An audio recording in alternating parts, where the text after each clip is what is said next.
Being is light itself. Absence is merely the lack of light, i.e., darkness. With this single profound statement, the 12th century philosopher Shihabuddin Suhrawardi captures an entire intellectual tradition that goes back for millennia. Now, this isn't just a beautiful piece of poetry, it is a foundational statement about the very nature of reality. It proposes that existence, at its deepest level, isn't made of matter or form, but of light. And that thing we call non-existence, or evil, or darkness, it isn't a power in and of itself, but simply a lack of this primary reality. This idea will be our guidepost for this entire exploration. So today, we're going to embark on a deep dive into one of the most enduring and frankly fascinating intellectual currents in all of human history, the esoteric cycle of light and time.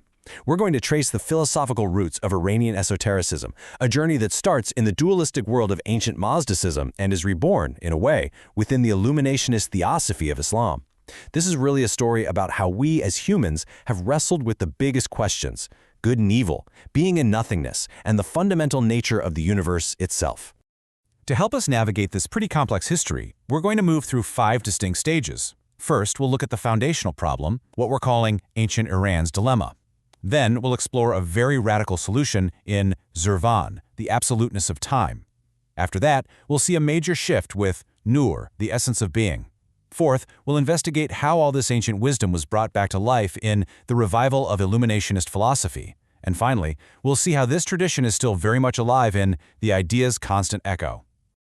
All right, so our investigation has to start with the core problem, the theological and cosmological issue that really defined ancient Iranian thought.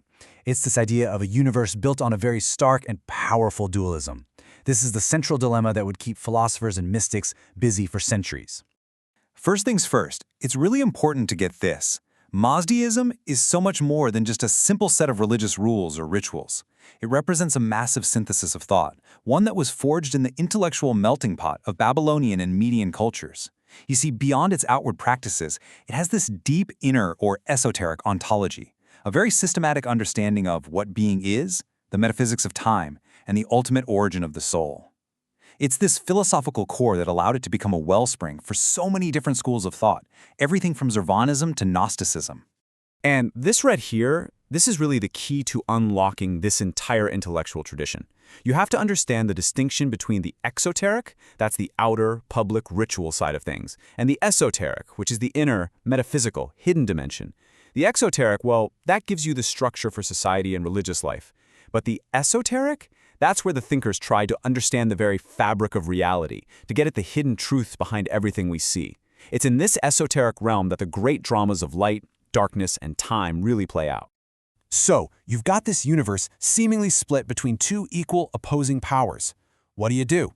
Well, a pretty radical theological solution emerged.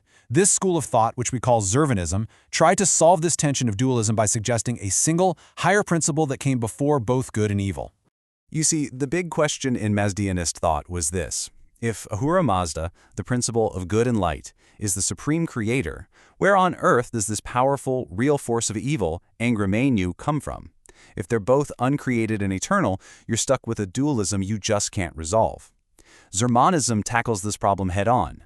It says, well, actually, both of these principles are secondary to a higher, more primordial reality. And what is that reality? Absolute time.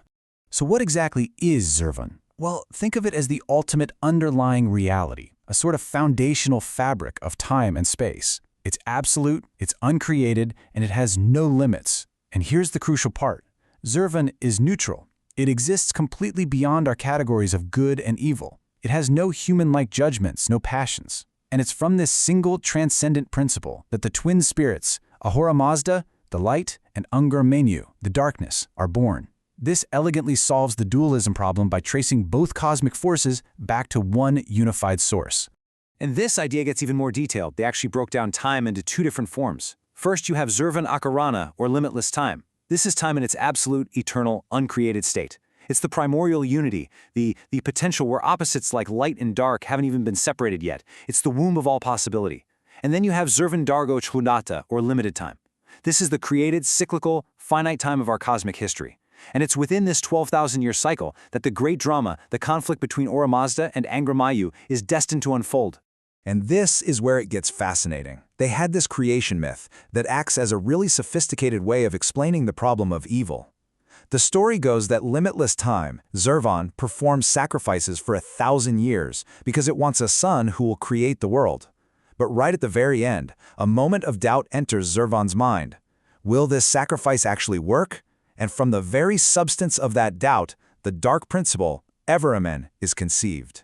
From the faith and the power of the sacrifice, the principle of light, Ahura Mazda, is born. And because Ahriman was technically conceived first, he's granted control over the created world for a limited time.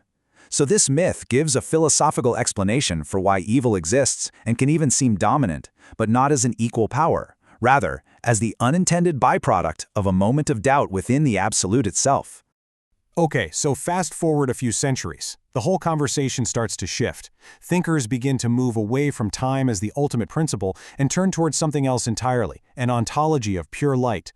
This is a really pivotal moment in the history of Iranian thought. And the person at the heart of this shift is a philosopher named Shihabuddin Suhrawardi. He looked at the dominant philosophy of his time, which was very rationalistic, very Aristotelian, and he found it lacking. He argued that pure discursive logic just couldn't get you to the ultimate truth of existence. For that, he believed, you needed a different kind of knowledge, a direct, intuitive, illuminative knowledge. So he proposed to return to what he saw as the true, ancient wisdom of Iran, a wisdom built not on logic, but on illumination. So this is the very heart of his philosophy, which is called Ishraqi, or Illuminationism. For Suhrawardi, the universe is just a vast hierarchy of light, or nur. All of reality is made up of the varying degrees of brightness and dimness of this light, which emanates a process called sudur from a single absolute source, Nur el-Envar, the light of lights. In this way of thinking, being is light, existence is luminescence. Anything and everything that exists simply because it shares in some piece of this primordial light. So that raises a question, right? What about the physical world we see and touch? Well, in this view, it doesn't really have its own independent reality. It's what he called a burza, an isthmus, or a world of shadows. It comes into being from the interplay of lights of different densities and the shadows they cast. Matter, in essence, is just the dimmest form of light, the point where light gives way to shadow. The physical world, then, is a reflection, a kind of shadow play of a higher, more real, luminous existence. Now, what's so important to grasp here is that Suhrawardi didn't think he was inventing something new, not at all. He saw himself as a reviver. His whole philosophical project was a conscious, systematic effort to resurrect the ancient wisdom of Iran and blend it with the intellectual world of his own time. Suhrawardi was a master synthesizer, really. His genius was in how he brought all these different threads together. He directly connected his philosophy of Ishraq, or illumination, with the ancient wisdom of Persian sages like Zoroaster, and he masterfully wove that ancient gnosis together with the rich traditions of Islamic mysticism or Sufism, and the hierarchical cosmos of Neoplatonism. The result was this incredibly powerful and coherent system that offered a real alternative to pure rationalism, one grounded in mystical insight and visionary experience. We can actually picture this whole cosmic process in 4 basic steps. It all starts at step 1, with Nur el-Envar, the light of lights, the single, absolute source of everything. Then, at step 2, through a process of sudur, or emanation, this light just overflows from its own abundance. This creates, at step 3, a cascade, a hierarchy of intensity. Each level of light is a little less intense than the one before it, and this gradient of light and shadow creates the entire structure of existence. Finally, we get to step 4, the barzah, the physical shadow world, the plane where light is at its faintest and most obscured. And just look at this. This chart really shows you how deliberately he was drawing a line back to his philosophical ancestors. His Nur el-Envar, the light of lights, is a direct parallel to the Zoroastrian supreme being Ahura Mazda. His vertical dominant lights, the highest angelic minds, they map perfectly onto the Amesha Spentas, the archangels of Zoroastrianism. The horizontal managing lights, which govern parts of the cosmos, they correspond to the Azatas, another class of angelic beings. And finally, the Ispipedi lights, the individual lights that become human souls, are directly paralleled by the Fravahars, the spiritual archetypes of individuals in Zoroastrianism. This is no accident. It's a deliberate philosophical revival. But here's the thing. This whole way of thinking isn't just some dusty relic from the past. It's a living, breathing tradition that has continued to evolve and find new ways to express itself, even right into our modern era. You see, these core ideas, the cosmic battle between light and dark, this idea of reality being a kind of hierarchy, and the search for inner knowledge, or gnosis, they're incredibly resilient. They didn't just vanish when ancient empires fell. Instead, they flowed into new streams of thought, influencing Gnosticism, Manichaeism, and Islamic mysticism, and they just keep getting reimagined by later generations. And you want a really fascinating modern example of this? Just look at the Ilma-Krishna movement. It popped up among the Parsi Zoroastrian community in India in the early 20th century. Led by a man named Bahram Shah Shroff, this movement took the ideas of Western theosophy, which is a modern esoteric system, and used them to build a new, highly mystical take on Zoroastrianism. They started reading their ancient scriptures not for their literal or historical meaning, but as esoteric texts full of occult vibrations, teachings on chakras, and hidden Zervanist codes. It just goes to show how this tradition is in a constant state of resynthesis. So, after this entire journey, what's the big takeaway? What's the ultimate point of it all? Well, it's that the world isn't seen as a prison you need to escape from or a place of punishment you just have to endure. No, it sees the cosmos as a sacred arena for action. It's the battlefield where the principle of light has to actively engage with, struggle against, and ultimately transform the principle of darkness. And that gives human life an immense sense of purpose and meaning. And that, of course, brings us to a final question for us to think about. This journey that's lasted for millennia, this epic story of light battling darkness, first through the concept of time, and then as the very essence of being itself, what doors does that open for us today? As we try to understand our own existence, consciousness, and the problem of evil, what kind of wisdom can we pull from these ancient, yet timeless, ways of thinking? To be continued. If you found this exploration valuable, please support us. We invite you to like our channel and subscribe for more.